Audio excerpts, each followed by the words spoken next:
साठी वेळ काढायचा म्हटला की सगळ्यात पहिले येतं आपलं घर, आपली मुलं आणि आपला नवरा, की त्यांचं सगळं आवरून जेवण खावण करून मगच आपण काहीतरी करू शकतो. तर तसं की फायनली आपला परम की एकदम महाराजांसारखा दिसत होता. आणि हे माझ्या पिल्लूचं पहिलं शूट आहे, शिवजयंती शूट.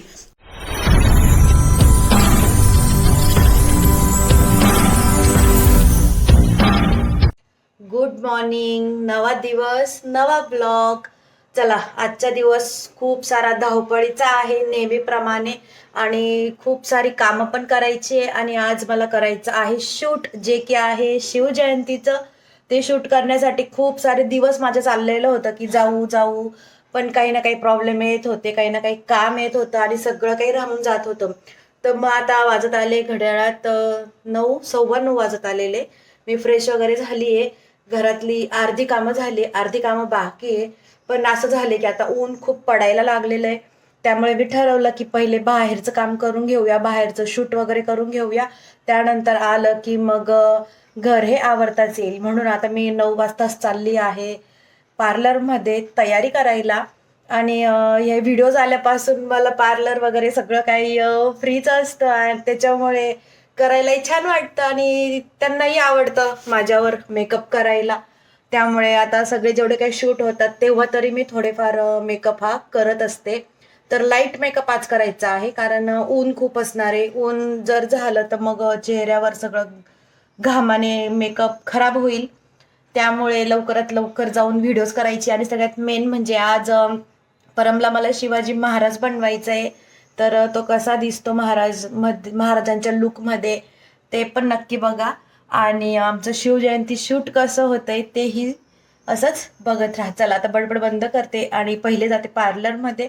आणि जसं जसं माझं सगळं दिवसभराचं रुटीन होईल ते मी तुमच्यासोबत शेअर करते. चला मग असंच ब्लॉग कंटिन्यू करा.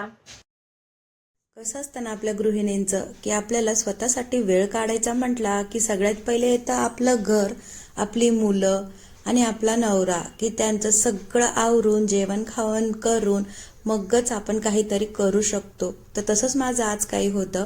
मी सकाळीच सगळं आवरून घेतलेलं आणि त्यानंतर मला आज करायचं होतं शिवजयंती शूट, की हा एक माझा म्हणजे आवडीचा विषय आहे शूट वगैरे करणं. तर ते करण्यासाठी मी पार्लरमध्ये आलेले होते. आणि ह्यावेळेस तुम्हाला पार्लरचा ब्लॉग हा खूपच कमी झालेला आहे, कारण धावपळ खूप होती. आणि माझ्यासोबत परमची पण तयारी मला पार्लरमध्येच करायची होती, कारण घरी करायला टाईम नव्हता. त्याच्यामुळे माझा ब्लॉग खूप छोटा झालेला आहे. आणि अशा प्रकारे माझी हेअरस्टाईल झालेली होती फायनली कम्प्लीट. आणि माझा फायनल लुक पण इथे झालेला, पण तो मी तुम्हाला दाखवायचं विसरून गेली, कारण धावपळच खूप होती सारी. तर माझा हा जो फायनल लुक आहे तुम्हाला कसा वाटतोय मला नक्की कमेंट करा. आणि हेअरस्टाईल कशी वाटली तेही मला नक्की सांगा. माझे जे हेअर्स आहेत ते खूप सिल्की असल्यामुळे हेअरस्टाईलला खूप सारा प्रॉब्लेम येतो आणि लवकर होत नाही, कारण पिनाच ऑलरेडी केसांमध्ये बसत नाही. त्यानंतर आणलं माझं परमला. आणि माझं परमचं हे फर्स्ट शूट होतं शिवजयंतीचं, की त्याला पण आवड आहे अशी व्हिडिओज वगैरे करायची. तर मग त्याला पण पार्लरमध्येच आलेलं, कारण त्याचं चाललेलं की तू तयारी पार्लरमध्ये जाऊन करते आणि मला घरीच करायला लावते. मग त्याला पण पार्लरमध्येच यायचं होतं. आणि बघा माझं बाळ किती शांतपणे सगळं छान करू देत होता. म्हणजे कपडे इकडे टुचतात तिकडे टुचतात असं पण नव्हतं, किंवा गळ्यात हे घालू नको किंवा ते घालू नको किंवा कानातले घालू नको असंही काहीच माझा परम बोलत नव्हता. एकदम गुणी बाळासारखा बसलेला होता आणि छान अशी तयारी पण करू देत होता. आणि त्याला खूप आवड आहे तयारी करण्याची म्हणा, किंवा व्हिडिओज फोटो. म्हणजे असं वाटतं की जसं काय तो मम्मीच्या पावलावरच पाऊल टाकतोय आणि तो पण ह्या क्षेत्रात जरा पुढे येतोय. म्हणजे अक्षरशः तो जे आईज होते त्याचे डोळे होते की तो एकदम असं पक्क बंद करायचा, पण मी जर सांगितलं ना की प्लेन ठेव की लगेच प्लेन पण करायचा. म्हणजे एवढी समज एवढ्या कमी वयात माझ्या बाळाला आली आहे याचं आम्हाला खूप कौतुकही होतं. आणि मेन म्हणजे असा गंध काढताना किंवा लिपस्टिक लावताना त्याने हालचाल सुद्धा केली नाही, किंवा असं म्हणजे वळवळ पण केली नाही आणि त्रासही मात्र अजिबात दिला नाही. परमची तयारी आम्ही फक्त 5 मिनिटात केली असेल, कारण ऊन खूप होत होतं. आणि झालं कसं ना की आता फेब्रुवारीमध्येच ऊन इतकं पडायला लागलंय ना आमच्याकडे की 11-12 वाजेनंतर घराच्या बाहेर निघावंसं वाटत नाही, एवढं ऊन येतंय. आता इथे परमची तयारी चालू होती तेव्हा वाजलेले होते तरी 10:30 पावणे 11, पण नाही म्हटलं तरी ऊन हे आम्हाला झालंच फायनली शूटसाठी. पण तरी आम्ही शूट्स करायचा प्रयत्न नक्कीच केला. आणि इथे माझा परम आहे की त्याची पण फायनल तयारी सगळी झालेली होती. आणि त्याला आम्ही अजून एक हार आहे की जो ऍड केलेला होता, पण त्याला सगळं काही गळ्यात घालायचं होतं, असं नाही की मला हे नको किंवा ते नको. आणि मग इथे फायनली जिरे टोप आहे की जो आमच्या राजेंच्या मस्तकावर येत होता, छान असा बसत होता. हे बघून आम्हाला एक नंबर फील होत होतं की फायनली आपला परम की एकदम महाराजांसारखा दिसत होता. म्हणजे शब्दच नाहीये इथे बोलायला परमकडे बघून, की असं वाटत होतं की किती नजर काढावी आणि कसं काय माझ्या पोराचं होईल हे आम्हाला त्या क्षणी वाटत होतं. म्हणजे आता सुद्धा मला परमकडे बघून बोलायला सुचत नाहीये की एवढं गुणी लेकरू कसं काय असू शकतं, आणि ते पण एवढ्या कमी वयात. म्हणजे काय बोलू मला खरंच कळत नाहीये. आणि इथं सुद्धा बघा मस्त स्माइल करत होता आणि मग ब्लशर लावत होता. म्हणजे त्याला केवढं समजत होतं की स्माइल करावी लागते हे लावताना असं. म्हणजे हे सगळं ऑटोमॅटिक शिकलेलं आहे. आलो आम्ही आता शूटच्या लोकेशनला. आमचा शिवाजी महाराज बघा, ती कॅब बघ ना पमा, ती फेटायचं कसं आलं, काढते नीट कर. तर आता सगळ्यात पहिले आम्हाला करायचे आहे परमचे व्हिडिओ, कारण परमची बॅटरी कधी लो होऊन जाईल सांगता येणार नाही. त्यामुळे आता पहिले परमचं शूट, नंतर मम्मीचं. हो ना पमा? चल, काय म्हणणार आहे तू? हर हर हर हर शंभू. चला असंच ब्लॉग कंटिन्यू करा. फायनली पोचलो आम्ही शूटच्या लोकेशनला. आणि सगळ्यात आधी आम्ही परमचं शूट करण्याचं ठरवलेलं होतं. आणि इतकं जवळचं लोकेशन शोधण्यामागचं आमचं एकच कारण होतं की जे म्हणजे परमची झोप. आम्हाला निघायला वाजले होते तरी 12, आणि परमचा झोपायचा टाइम असतो हा 1 किंवा 1:30च्या मध्ये. त्याला 100% झोप लागायला लागते. आणि तेच टेन्शन होतं की त्याला जर झोप लागायला लागली तर व्हिडिओज अजिबात चांगले येणार नाही, कारण तो स्माईलच करत नाही. झोप आली म्हणजे त्याला कोणाशी घेणं देणं नसतं, त्याला फक्त आणि फक्त झोपच पाहिजे असते. म्हणून आम्ही सगळ्यात आधी ह्या लोकेशनवर आलो आणि परमचं शूट हे कम्प्लीट करून घेतलं. आणि हे माझ्या पिल्लूचं पहिलं शूट आहे, शिवजयंती शूट. आणि इथे आम्हाला कळून गेलंय की माझा परम अजिबात त्रास पण देत नाही आणि त्याला आवडतं.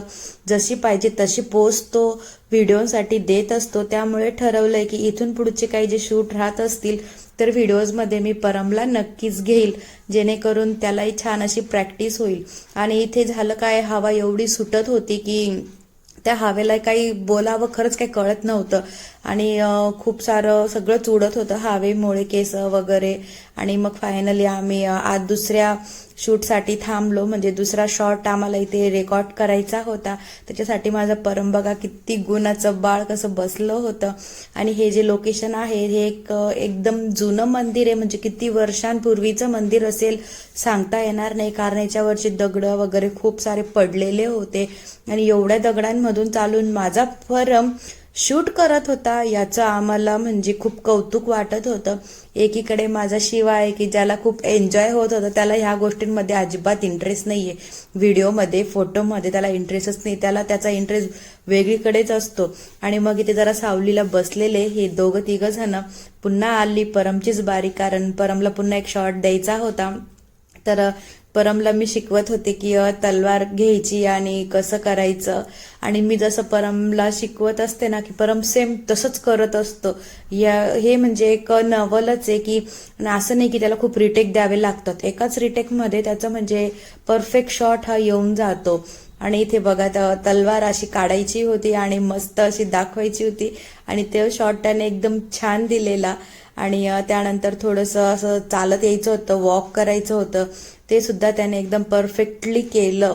आणि ना ऊन खूप लागायला लागलेलं होतं, त्यामुळे आम्ही ह्यावेळेस फक्त शिवजयंती शूट केलं. बाकी दुसरे व्हिडिओज आम्ही केलेच नाही, कारण परम माझ्यासोबत होता आणि आपल्यामुळे नको मुलांना ऊन लागायला. त्यामुळे आम्ही फक्त एक मंदिराजवळ उन्हामध्ये थोडंसं शूट केलं आणि लगेच एक सेटअप आम्हाला भेटला. म्हणजे आम्ही जाणार होतो दुसरीकडे, पण तिथे दिसलं यांचं इथे बांधकाम चालू आहे. अजून हा जो स्टुडिओ आहे तो पूर्णपणे बनलेला नव्हता, पण आम्ही विचार केला की इथे सावली आहे आणि मेन म्हणजे मुलांना पण ऊन लागणार नाही, हा विचार करून आम्ही इथे बाकीचं शूट या लोकेशनला पूर्ण केलं. आता इथे माझा हा प्रमोशनचा व्हिडिओ शूट होत होता की जे मला ब्लाऊज भेटलेलं चंद्रकोरचं, की ज्याच्यावर हाताने आरी वर्क केलेलं होतं. तर त्या ब्लाऊजसाठी मी एक रील त्यांना शूट करून देत होते आणि त्यानंतर माझं शूट होतं शिवजयंतीचं, ते इथे आम्ही कंप्लीट करत होतो. आणि हा सेटअप आहे ना खरंच खूप मस्त आहे, आम्हालाही आवडला. कारण इथे म्हणजे आम्हाला फ्युचरसाठी जे काही व्हिडिओज असतील करायचे ते आम्ही इथे येऊन करू शकतो असं आम्हाला कळलं. आणि त्यानंतर फायनली पुन्हा मला परमसोबत काही व्हिडिओज घ्यायचे होते शिवाजी महाराजांचे, मग ते त्यानंतर आम्ही दोघं जण मिळून आम्ही घेतले. हे बघा इथे त्याला एवढी मज्जा येत होती. आणि खरंच जशी आपली मम्मी करते तसं बघून मुलं खरंच लवकर शिकतात. म्हणतात ना की मुलं बघून बघून पटकन शिकतात, तसा काही माझा परम होता. आणि एवढं ऊन असताना पण त्याला त्या कपड्यांमध्ये गरम होत नव्हतं किंवा जिरे टोप त्याला जड होत नव्हता. किती छान ते बघा शिवाजी महाराजांच्या पाया पडतंय, म्हणजे काय बोलावं यार माझ्या परमबद्दल. मला ना बोलायला शब्द कमी पडताय, कारण एवढं कमी वयात मुलं आहेत की जे एवढे ऍक्टिव्ह नसतात किंवा असले तरी खूप ते त्रास देतात आणि व्हिडिओज फोटोजला रिटेक म्हटलं का ते खूप कंटाळतात. पण माझा परम त्यांच्यातला नव्हता. आणि ते मला आता बोलायचंय तुमच्याशी की माझी साडी कशी वाटत होती, साडीचा कलर कसा वाटत होता तेही मला नक्की कमेंट करा. आणि हे जे ब्लाऊज होतं माझं काय म्हणतात चंद्रकोरचं, तर तेही कसं वाटलं मला नक्की सांगा. आणि तिथलं शूट पूर्ण करून आम्ही निघालो होतो घरी जायला, पण एक ठिकाणी लोकेशन छान दिसलं तर वाटलं की ते सोलो रील्स करूया, पण ऊन बापरे एवढं होतं की आम्ही पुन्हा रील्स करायचं टाळलं. इथे फक्त एक फोटो घेतला आणि आम्ही रिटर्न निघालो घरी. घरी जाताना लागलीये भूक, त्यामुळे थांबलो आम्ही एका हॉटेलला जेवण करण्यासाठी. आणि हा माझा फायनल लुक कसा होता तेही मला नक्की कमेंट करा. साडी आणि ब्लाऊज कसं वाटत होतं तेही मला नक्की सांगा.